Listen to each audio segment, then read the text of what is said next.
अपनी फसलों को आधे भाव में बेचकर भी किसान खुश रहता है, क्योंकि उसे अपनी कमाई से ज़्यादा दूसरों का पेट भरने में आनंद आता है। जी हाँ दोस्तों, यह है किसान की परिभाषा कि किसान अपने जो माल है उसको आधे भाव पर भी खुश रहता है, क्योंकि उसे उसकी जो कमाई है उससे ज़्यादा उसका ध्यान दूसरों का पेट भरने पर है। पर जो सरकार है, जो बाहर के व्यापारी हैं, या जो विशेष वर्ग हैं जिसके हाथ में कि निर्यात या जो माल को बाहर पहुंचाने की बागडोर होती है, वह किसान के बारे में क्यों नहीं सोचते हैं, यही आज बात करने वाले हैं किसान साथियों। मैं आपका दोस्त नरेंद्र पोरवाल, आपके अपने यूट्यूब चैनल देश किसान हमारे किसान में आपका एक बार फिर से बहुत बहुत स्वागत करता हूं। किसान साथियों, आज के वीडियो में हम बात करने वाले हैं कि लहसुन की जो कीमतें हैं वह निर्यात खुलने के बाद भी क्यों नहीं बढ़ी, और आगे क्या संभावना है, क्या क्या कारण हैं जो कि लहसुन के भाव को आगे आने वाले दिनों में प्रभावित करेंगे, और क्या क्या परिस्थितियां बनने पर लहसुन के भाव में तेजी आ सकती है, और क्या परिस्थितियां बनने पर भाव यही चलेंगे। उन सभी परिस्थितियों की भी बात करेंगे, आगे क्या स्थिति बनने वाली उसकी बात करेंगे, और अभी वर्तमान में कौन सी क्वालिटी कहाँ तक बिक रही है उसकी भी पूरी जानकारी देंगे। और सबसे अहम बात इसमें हम करने वाले हैं वीडियो में कि अभी लहसुन का निर्यात खुल चुका है, सारी खबरें पोस्ट हो चुकी है, सारी चीज़ें अपडेट हो चुकी है, उसके बाद भी लहसुन के भाव में हमें तेज़ी क्यों नहीं देखने को मिल रही है उसकी पूरी बात करने वाले हैं। तो आप पूरी जानकारी देखने के लिए वीडियो को पूरा अंत तक जरूर देखें। वीडियो पसंद आए तो लाइक जरूर करें, लाइक से हमारा हौसला बढ़ता है, और आप ज़्यादा से ज़्यादा किसान भाइयों तक इस जानकारी को शेयर भी जरूर करें, जिससे कि सरकार की आंखें खुले और वह जो आधा अधूरा काम उसने निर्यात का किया है उसे आगे भी बढ़ाए, और माल को सिर्फ कागजों पर ही नहीं वास्तविकता में भी बाहर पहुंचाने का कार्य करे, और व्यापारी और किसानों को जो अड़चनें आ रही है निर्यात में उसे पूरी तरह से बहाल करने की कोशिश करें। इसलिए आप ज़्यादा से ज़्यादा शेयर जरूर करें। और खेती से संबंधित, मंडी भाव से संबंधित, फसल बीमा, मुआवजा राशि या मौसम से संबंधित सभी जो जानकारियाँ, या प्याज लहसुन की खेती या भंडारण से संबंधित सभी जानकारी आप जल्दी से जल्दी प्राप्त करना चाहते हो तो चैनल को सब्सक्राइब जरूर करें। सब्सक्राइब करने के लिए नीचे जो लाल बटन दे रखा है उस पर क्लिक करें, और पास में लगा घंटी का बटन भी जरूर दबा दें, जिससे कि चैनल सब्सक्राइब हो जाएगा और आप तक हम जो भी जानकारी डालेंगे आप तक जल्दी से जल्दी पहुँच जाएगी। तो आइए जानकारी शुरू करते हैं। तो किसान साथियों, पिछले दिनों खूब जोर शोर से खबर शुरू हुई है कि निर्यात लहसुन का चालू हो चुका है, सरकार ने निर्यात खोल दिया है, पर उसके बाद भी लहसुन के भाव में कोई ज़्यादा सुधार देखने को नहीं मिला है। उसके क्या कारण हैं उसकी भी आगे बात करेंगे। पर अभी अगर वर्तमान लहसुन के भावों की बात करें तो जो अभी ऊटी का लहसुन है वह अच्छी क्वालिटी का बोल्डर माल है, वह 4500 रुपये तक जा रहा है, मीडियम माल 3200-3300 तक अटका हुआ है, और छोटा माल 2000 रुपए के आसपास में ऊटी का जो है वह बिक रहा है। अगर अब हम देसी क्वालिटियों की बात करें तो देसी क्वालिटी में अच्छे से अच्छा माल जो बोल्डर साइज का है, अच्छी क्वालिटी वाला है, बड़ी कुली वाला है, वह भी अभी 3200-3300 से ऊपर नहीं जा पा रहा है, और जो मीडियम माल है वह 2200 से 2800 रुपए की पोजीशन रख रहा है, और जो बारीक और छर्री माल है वह 800 से 1500 रुपए के बीच में ही जो है बिक रहा है, और जिसमें कि किसान भाइयों का खर्चा तक भी नहीं निकल पा रहा है। उसकी बहुत सारी लागत इस खेती में लगी है, वह अभी फिलहाल इस भाव पर खर्चा भी किसान अपना नहीं निकाल पा रहा है।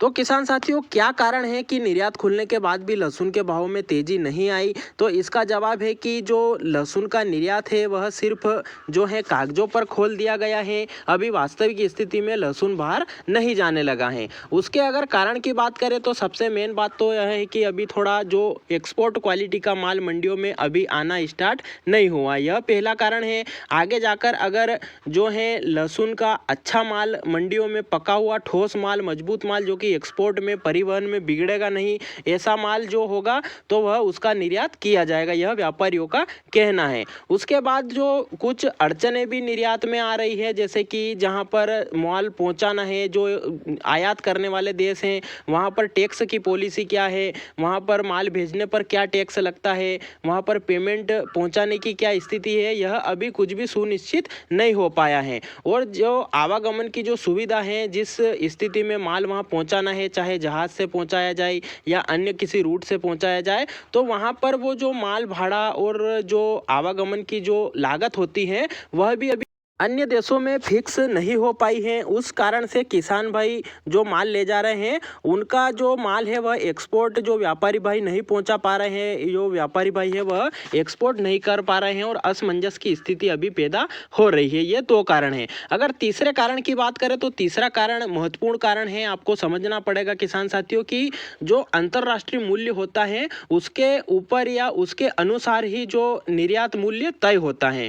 अगर निर्यात मूल्य या हमारे जो भारत का मूल्य है वह अंतर्राष्ट्रीय बाजार से अगर भारत में ज़्यादा होता है तो फिर जो आयातक देश हैं वह दूसरी जगह से अन्य कंट्री जहां पर रेट कम है वहां से माल मंगाना पसंद करते हैं। तो इस वर्ष जो चीन में भी बम्पर उत्पादन की संभावना है और वहां पर भी काफ़ी ज़्यादा रकबा लहसुन का जो है बुआई हुई है, तो उस कारण से वहां पर भी जो है माल काफ़ी ज़्यादा मात्रा में है और उसके मुकाबले डिमांड काफ़ी कम बनी हुई है। यह एक सबसे महत्वपूर्ण कारण है क्योंकि मांग और पूर्ति में जब तक संतुलन स्थापित नहीं होता है तब तक कीमतें बढ़ने की संभावना कम रहती है। तो जब अच्छी डिमांड निकलेगी, जब बाजार में अच्छा माल आएगा और अच्छी डिमांड निकलेगी और जो डिमांड के मुकाबले पूर्ति कम होगी तब जाके हमें कीमतों में सुधार देखने को मिलेगा। और अगर हमारा भारत का माल जो है वह चीन को टक्कर देगा तब जाके निर्यात की स्थिति बनना स्टार्ट होगी। जब चीन का लहसुन महंगा बिकने लगेगा तब भी भारत की जो है डिमांड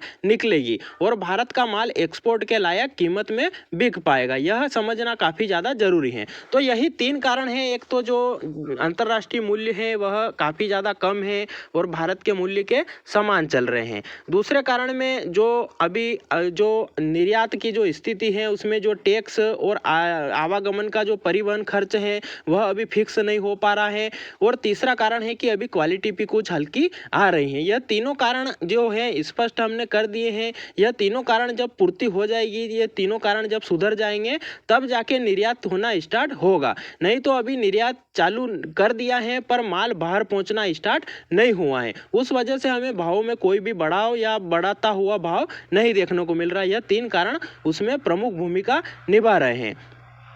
तो तब जब ये तीनों कारण पूर्ति हो जाएगी, तीनों कारण दुरुस्त हो जाएंगे, तब जाकर जो है भारतीय लहसुन का निर्यात चालू होगा और किसानों को, अन्नदाता को अच्छे भाव मिलने लग जाएंगे। तो सरकार से भी हमारी किसान की तरफ से और हमारी तरफ से यही गुजारिश है कि आपने जिस प्रकार से निर्यात चालू किया है, निर्यात दुरुस्त किया है, उस प्रकार से निर्यात की जो नीतियाँ हैं, निर्यात के जो तरीके हैं, निर्यात में जो बाधा उत्पन्न हो रही है उसे भी दुरुस्त करने की कृपा करें, जिससे कि हमारे अन्नदाता को अच्छा भाव मिल सके और वह आत्मनिर्भरता की ओर अपने कदम बढ़ा सके। ये तो बात हो गई कि निर्यात खुलने के बाद भी लहसुन के भाव क्यों नहीं बढ़े। अब अगर आगे की स्थिति की बात करें कि आगे जाकर लहसुन में क्या संभावना है, तो किसान साथियों लहसुन का इस बार रकबा पिछले साल की जो तुलना करें तो 2 गुना रकबा है। इस बार हम किसान भाइयों ने 2 गुना रकबा इस वर्ष जो है लहसुन का लगाया है, जिसके कारण कि अभी हमें भावों में कमी देखने को मिल रही है। क्योंकि बम्पर उत्पादन और बम्पर जो अपनों ने रकबा लगाया है उसके कारण मंडियों में आवक ज़्यादा हो रही है और किसान भाई जो हैं अपना कच्चा माल भी जो है लेकर मंडियों में आ रहे हैं, जिसके कारण कि हमें कम भाव देखने को मिल रहे हैं। अब अगर आगे की संभावना की बात करें तो आगे लहसुन में ऐसी बात नहीं है कि यही भाव चलेंगे, कुछ सुधार जरूर होगा। पर उसके लिए जो कारण जिम्मेदार हैं अगर उनकी बात करें कि वह कारण अगर जो है सामने आ जाते हैं तो फिर हमें लहसुन में तेजी देखने को मिल सकती है। पर लहसुन में तेजी आने के लिए जो हम कारण बता रहे हैं वह होना जरूरी है। तो अगर उन कारणों की बात करें तो सबसे पहला कारण निर्यात का ही है। अगर निर्यात की स्थिति जो हमने कारण बताए हैं वह सही हो जाते हैं और निर्यात होना जो है स्पष्ट वास्तविक स्थिति में निर्यात होने लग जाएगा तो फिर हमें भाव में तेजी देखने को मिल सकती है। अगर दूसरे कारण की बात करें तो जो डिहाइड्रेशन है या जो लहसुन का पेस्ट बनाती है कंपनियां और विदेश में भी पहुंचाती है और भारत में भी इस्तेमाल होता है, तो अगर वह कंपनियों की अच्छी खरीदी होती है और होगी भी सही दोस्तों, क्योंकि जो है बाजार 2-3 सालों से पिछले तेज था और उसमें लहसुन की जो डिहाइड्रेशन की कंपनियां हैं उनका माल उसमें निकाल दिया है उन्होंने और अभी बाजार खाली है। तो उनकी अगर अच्छी लेवाली होती है, वह अच्छी खरीदी करते हैं तो फिर हमें भाव में तेजी देखने को मिल सकती है। और तीसरा और महत्वपूर्ण कारण है कि हम बोल रहे हैं कि बुआई डबल हुई है, पर किसान साथियों अभी लास्ट में आकर थ्रिप्स का प्रकोप इतना हुआ क्योंकि मौसम में लगातार उतार चढ़ाव रहा, कभी बादल हुए, कभी गर्मी हुई, कभी ठंड हुई, उसके कारण से लहसुन में बीमारियों का प्रकोप काफ़ी ज़्यादा हमें देखने को मिला है, जिसकी वजह से किसान साथियों से हमने बात की तो उन्होंने कहा है और हमने खुद ने भी हमारे खेतों में अनुभव किया है कि 25 से 30% नुकसान तो सभी किसान भाइयों का इस थ्रिप्स की वजह से हुआ है और कहीं कहीं पर यह नुकसान बढ़कर 50% तक भी चला गया है, जिसके कारण से उत्पादन जो है वह काफ़ी क्षेत्रों में प्रभावित हुआ है और वहाँ पर उत्पादन आधा रहने की संभावना है। तो यह भी आगे जाकर तेजी आने का एक कारण हो सकता है, जिससे कि जो माल है उसकी अगर आपूर्ति नहीं हो पाती है और अगर माल खराब हो जाने के कारण बाजार में कम आता है तो फिर हमें तेजी देखने को मिल सकती है। तो यह 2 से 3 कारण हैं, जैसे कि निर्यात होना, डिहाइड्रेशन वालों की मांग निकलना, घरेलू मांग अच्छी निकलना, उसके बाद जो अगर बीमारी में लहसुन आ गई है उसके कारण अगर उत्पादन प्रभावित हो रहा है तो फिर हमें आगे जाकर तेजी देखने को जरूर मिलेगी। पर यह तीनों कारण अगर हो रहे हैं और सच्चाई में होते हैं तब ही जाकर हमें अच्छी तेजी देखने को मिल सकती है। और अभी जो भाव है इससे डबल भाव भी हमें देखने को मिल सकते हैं। जो अभी लहसुन 2000-2500 जा रहा है वह 5000 की स्थिति में जाकर भी आगे बिक सकता है। पर किसान साथियों, आपको हमारी यही सलाह है कि आप जब भी तेजी आपको देखने को मिले तब आप अपना माल स्वयं विवेक से निकालें। आप किसी के भी कहने में नहीं आए, क्योंकि आपने खर्चा किया है, आपने माल का उत्पादन किया है, आपके घर की और आपकी स्थिति आपको पता है, किसी और को पता नहीं है। तो आप अपने माल को जिस प्रकार से तेजी आपको देखने को मिले, जहां तेजी देखने को मिले वहां बेचते रहें, क्योंकि गीले माल में भी 25 से 30% नमी होती है। यह अगर भाव में थोड़ा कम जा रहा है पर जो है गीला होने के कारण इसका वजन और जो है उत्पादन किसान साथियों का अच्छा देखने को मिल रहा है। इसलिए आप थोड़ा थोड़ा करके माल बेचें, एक साथ भी पूरा माल ना बेचें और एक साथ रोक कर भी ना रखें, जिससे कि पिछले साल जैसी स्थिति नहीं होगी और आपको सभी तरह के भाव मिलेंगे। और भाव अगर बढ़ता है तो भी आपको फायदा होगा, भाव अगर उतरता है तो भी आपको फायदा होने की संभावना पूरी है। तो आप अपने स्वयं विवेक से निर्णय लें, बेचें या खरीदें या जो है माल रोक कर रखे, उसकी जो है निर्णय आपको स्वयं को लेना है दोस्तों। तो ये थी लहसुन के भाव भविष्य 2022 की पूरी जानकारी, जिसमें निर्यात की जानकारी भी दी हमने, उत्पादन की जानकारी भी दी और आगे भविष्य में क्या होने वाला है उसकी जानकारी भी देने का प्रयास किया है। तो किसान साथियों, इस जानकारी के बारे में आपके क्या विचार हैं, आप कमेंट जरूर करें। अगर वीडियो आपने पूरा देखा है तो जय हिंद कमेंट जरूर करें, जिससे हमें पता चल सके कि कौन कौन किसान भाई हमारे वीडियो को पूरा देखते हैं। और अगर आपके कोई खेती से संबंधित, मंडी भाव से संबंधित कोई सवाल या सुझाव हो तो वह भी आप कमेंट जरूर करें, जिससे हम आपके सवालों के जवाब भी देंगे। अगर आपके कोई सुझाव होंगे तो उनको भी ज़्यादा से ज़्यादा किसान भाइयों तक पहुँचाने का प्रयास करेंगे दोस्तों। तो आप कमेंट जरूर करें, वीडियो को लाइक करें, शेयर करें, चैनल को सब्सक्राइब करें और चैनल पर जाकर हमारे अन्य वीडियो भी देखें, उन्हें भी लाइक और शेयर जरूर करें। वीडियो को अंत तक देखने के लिए धन्यवाद। जय हिंद, जय भारत, वंदे मातरम।